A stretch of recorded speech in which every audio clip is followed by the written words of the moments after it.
حدیث میں آتا ہے قرب قیامت میں دجال ظاہر ہوگا، اسے اللہ نے طاقتیں دی ہوں گی، بہت ساری قوتیں دی ہوں گی، زندہ کو مار دے گا اور مردے کو زندہ کر دے گا، اور وہ یہودیوں کی مدد کے لیے آئے گا۔ کس کی مدد کے لیے؟ اسرائیل کی۔ عجیب بات ہے کہ آج یہودی بھی دجال کا ہم سے زیادہ انتظار کر رہے ہیں، وہ اسے یہودیوں کے لیے نجات دہندہ سمجھتے ہیں کیونکہ ان کی کتابوں میں پیش گوئیاں ہیں۔ اس سے محمد صلی اللہ علیہ وسلم کی صداقت کا بھی پتہ چلتا ہے کہ آپ صلی اللہ علیہ وسلم کی پیش گوئیاں ایسی پیش گوئیاں بھی ہیں جن کو غیر مسلم بھی تسلیم کرتے ہیں۔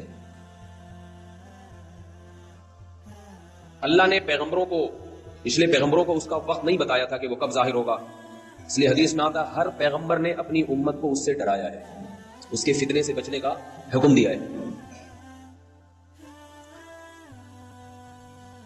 لیکن محمد صلی اللہ علیہ وسلم کے دور تک وہ نہیں آیا، یہ اس کی علامت تھی کہ وہ کس امت میں ظاہر ہوگا؟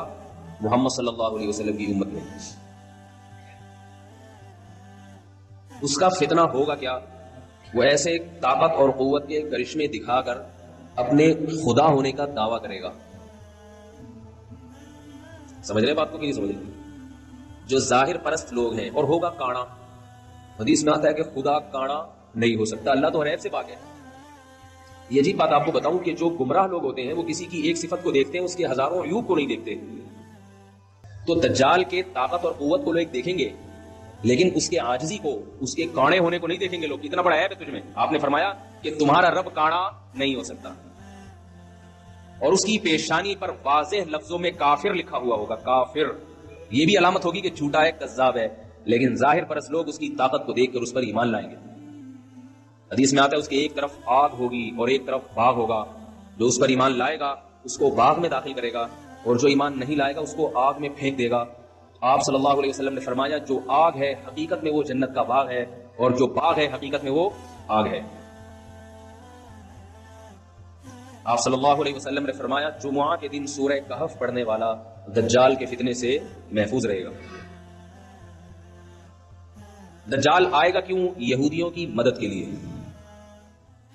کس دور میں آئے گا؟ جس دور میں حضرت مہدی ظاہر ہوں گے۔ سمجھ رہے نہیں سمجھ رہے بات؟ اور دجال کو قتل کون کرے گا؟ مسلمانوں میں طاقت نہیں ہوگی دجال کو قتل کرنے کی، اس کی طاقت اور قوت کی بنا پر۔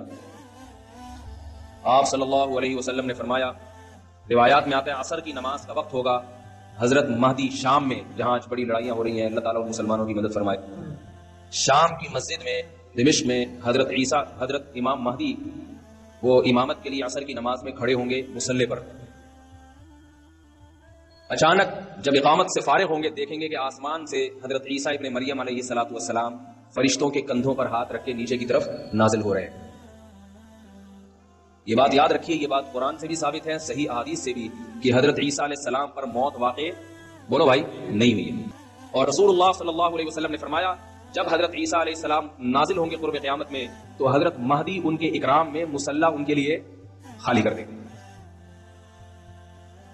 حضرت مہدی حضرت عیسیٰ کے لیے مصلی خالی کر دیں گے کہ آپ نماز پڑھائیں۔ اس سے پتہ چلتا ہے کہ اگر کوئی بزرگ آئے تو امام کو چاہیے کہ اس کے اکرام میں، اگر وہ بزرگ امام سے اوپر والے مرتبے کا، اس کے اکرام میں اس کو نماز کی پیشکش کرے، آپ نماز پڑھائیں۔ حضرت عیسیٰ علیہ السلام اس پیشکش کو مسترد کر دیں گے اور کہیں گے کہ اس کام کے لیے اللہ نے تمہیں ہی منتخب کیا ہے۔ کیوں؟ اس لیے کہ حضرت عیسیٰ اگر امامت کر لیتے تو یہ اس کی علامت ہوتی کہ محمد صلی اللہ علیہ وسلم کی بجائے اب حضرت عیسیٰ علیہ السلام اس امت کے نائب ہیں۔ اس میں اشارہ کر دیا کہ نہیں، اس امت کے امام اب بھی محمد صلی اللہ علیہ وسلم ہی ہیں اور انہی کے امتی ہی امامت کریں گے۔ بتا دیں گے میں امامت کرنے کے لیے نہیں آیا، پھر کیوں آئے بھائی؟ کیوں آئے؟ یہودیت سے انتقام لینے کے لیے۔ سمجھ رہے ہیں بات کو؟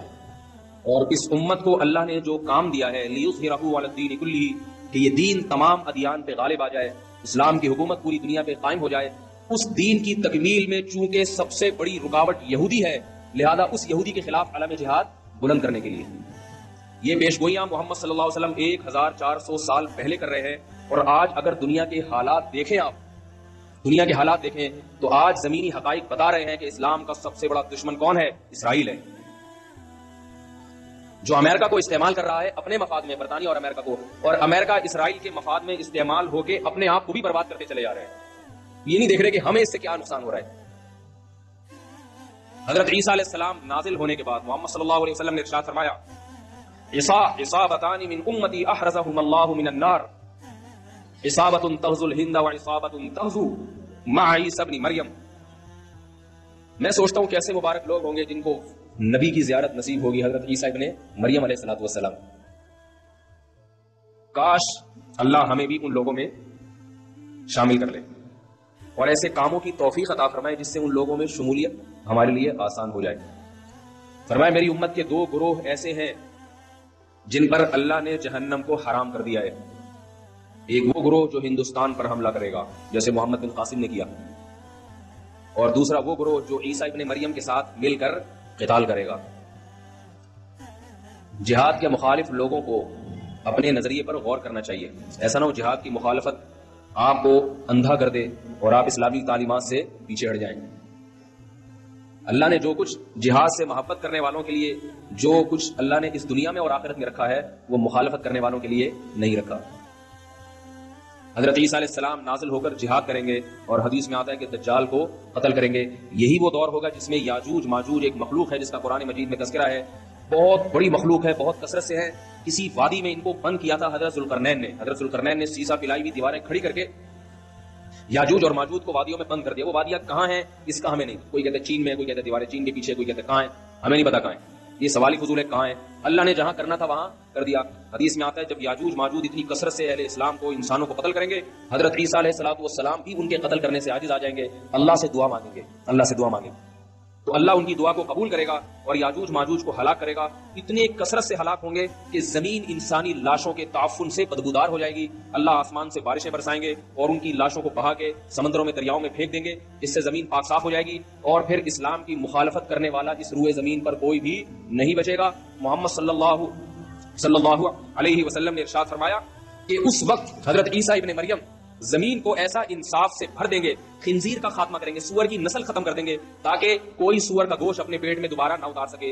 جو مسلمان یورپ میں رہتے ہیں اور وہ کہتے ہیں ہم سے خوراک ہمیں یہاں ملتا ہی سور کا گوشت ہے اور سور کے گوشت کے کوفتے بنا بنا کے کھا رہے ہیں، ان کو میں یہ اللہ کا واسطہ دے کے کہتا ہوں کہ دیکھو سور کتنی گندی اور اتنی ناپاک چیز ہے کہ اللہ نے اس کی نسل کے خاتمے کے لیے ایک پیغمبر کا انتخاب کیا کہ اس کی نسل ختم کر دے. وہ اگر اس کے کھانے کی کچھ بھی گنجائش ہوتی تو حضرت عیسیٰ کی ذمہ داریوں میں سے یہ ذمہ داری نہ ہوتی کہ سور کی نسل کا خاتمہ کر دیں گے.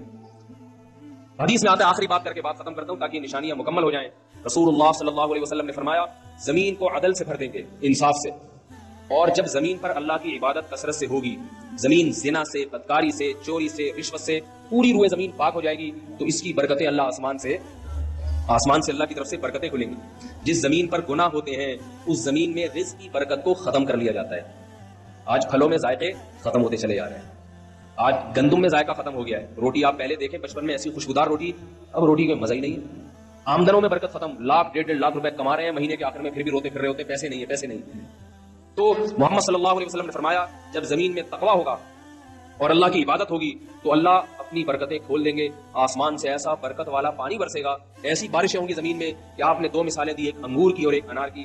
فرمایا انگور اتنے بڑے بڑے پیدا ہوں گے کہ ایک انگور کے دانے کو نچوڑ کے کئی لوگ گلاس بھر بھر کے سیراب ہو جائیں گے اس سے، اتنے بڑے بڑے انگور پیدا ہوں گے. اور فرمایا انار اتنے بڑے بڑے پیدا ہوں گے کہ انار کے چھلکے کو لوگ سائبان کے طور پہ استعمال کریں گے.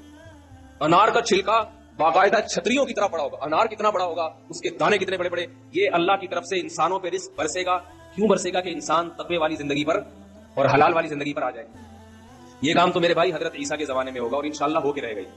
تو اللہ تعالیٰ ہمیں ان خوش نصیبوں میں شامل کرے جو حضرت عیسیٰ ابن مریم کی زیارت کریں گے اور ان کے ساتھ مل کر لڑیں گے. اور اگر بالفرض یہ ہماری زندگی میں مقدر نہیں ہے تو اللہ ہمیں وہ کام کرنے کی توفیق عطا فرمائے جس کام کی تکمیل اللہ حضرت عیسیٰ کے ذریعے کریں گے. ان کاموں کی توفیق عطا فرمائے. تقوی اور طہارت والی زندگی کی اللہ ہمیں توفیق عطا فرمائے تاکہ ہمارے رزق میں بھی برکت ہو.